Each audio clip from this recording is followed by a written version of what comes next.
On March 22, 1959, 8 cavers ventured into Peak Cavern, a hidden giant in England's Peak District. Among them was Neil Moss, a 20-year-old with a thirst for adventure. After getting himself stuck deep underground, a race against time commenced to save him, with volunteers traveling all across the country to help out. But what happened to Neil that day? Let's talk about it. This is the infamous Peak Cavern caving disaster, the death of Neil Moss, a disaster difficult to digest. We don't know much about Neil, just glimpses from his short life. Born in 1938, he came from a wealthy family. Sports were his thing, but caving stole his heart. He joined a caving club, drawn by the thrill of exploration and the camaraderie. He wasn't an expert, but his enthusiasm made him a welcome member. Castleton, a charming village nestled in the hills, was their destination. It's the gateway to Peak Cavern, a maze of caves filled with secrets. Unlike caves dug by miners, this one was carved by nature itself. Today, it's a tourist hotspot, but back then, it was a caver's paradise. Their target, a newly discovered passage, half a mile deep, buzzing with excitement for cavers everywhere. Armed with headlamps and courage, they dove into the cavern's darkness. After an hour of squeezing through tight spaces, they stumbled upon a vast chamber, its beauty breathtaking. But something else caught their eye. A narrow shaft, discovered just 2 weeks before. 4 of them had seen it earlier, knowing it was a tricky climb, about 40 feet deep.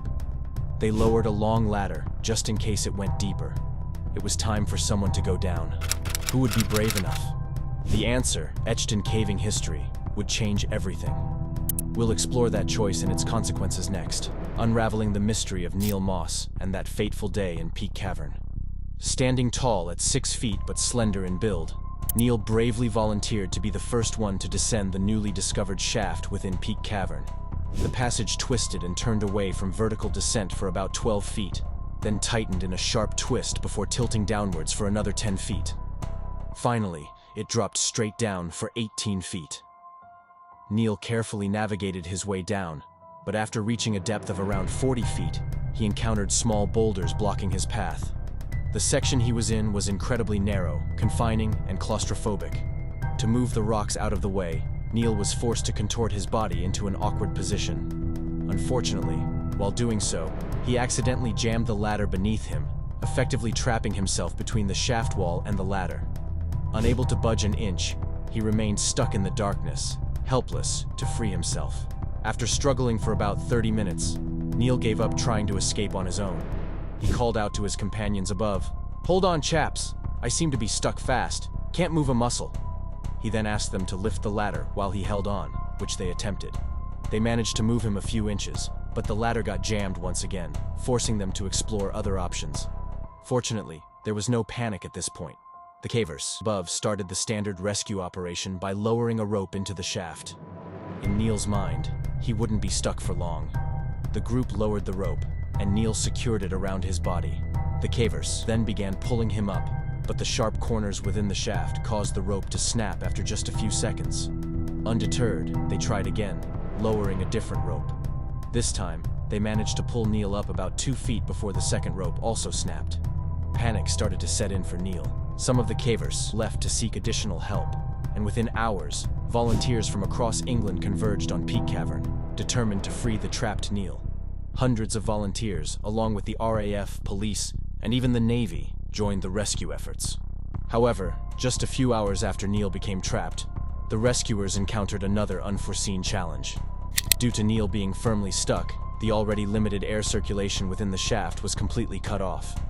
This resulted in dangerous levels of carbon monoxide, generated by Neil's breath, creating thick and foul-smelling air.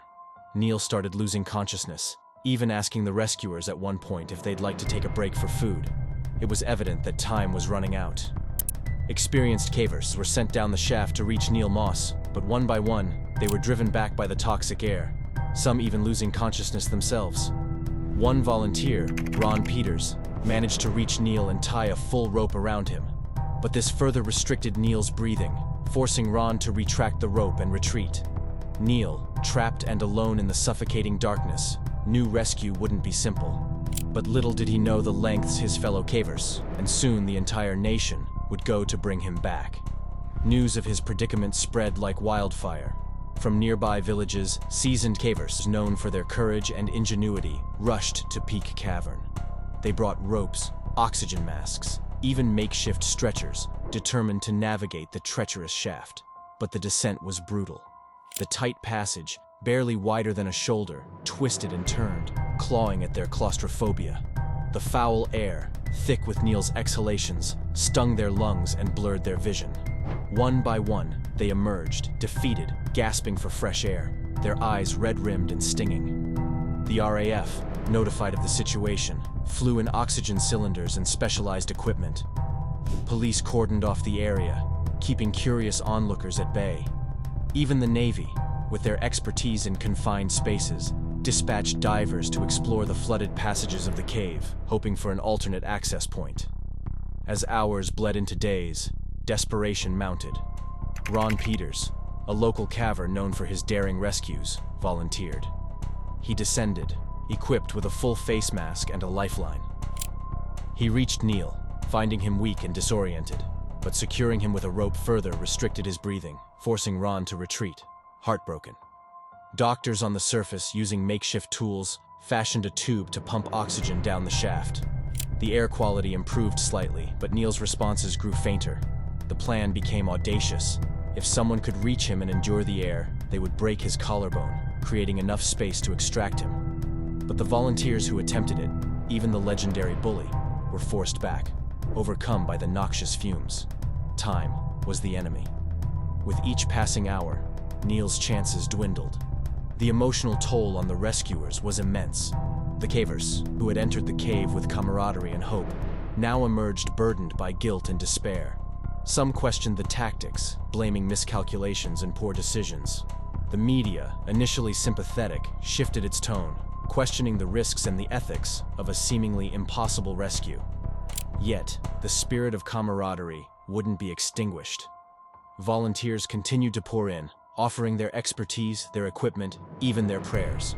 They rigged up communication systems, improved ventilation, and explored every conceivable option. But the shaft remained an unforgiving adversary, and Neil's condition deteriorated steadily. Sadly, on the morning of the second day, Dr. John Carter, who was monitoring Neil's breathing, declared Neil Moss dead on March 24, 1959. It is safe to say that the rescuers did everything in their power to save Neil Moss, and each and every one of them, including Neil's father, who waited tirelessly outside the cave throughout the entire operation, was deeply affected by the outcome. It was ultimately the father's decision that no more lives should be put at risk in an attempt to retrieve Neil's body. He requested that they leave his body in place and seal the shaft, which they did by using rocks. The cause of death was determined to be carbon dioxide excess, resulting from high levels of carbon dioxide in the blood. The Neil Moss incident wasn't just a tragedy. It was a turning point. It exposed the dangers of caving, the need for better training and equipment, and the importance of coordinated rescue efforts. The Derbyshire Cave Rescue Organization, forever affected by Neil's passing, implemented stricter safety measures and improved their protocols. Today, Peak Cavern remains a popular tourist destination, but the shadow of the M Chamber serves as a stark reminder of the risks and the sacrifices made in the pursuit of exploration. Even though time has blurred the details, the story of Neil Moss and the valiant, heartbreaking attempt to save him continues to echo in the caverns of Castleton, a testament to human courage, resilience, and the enduring power of human connection.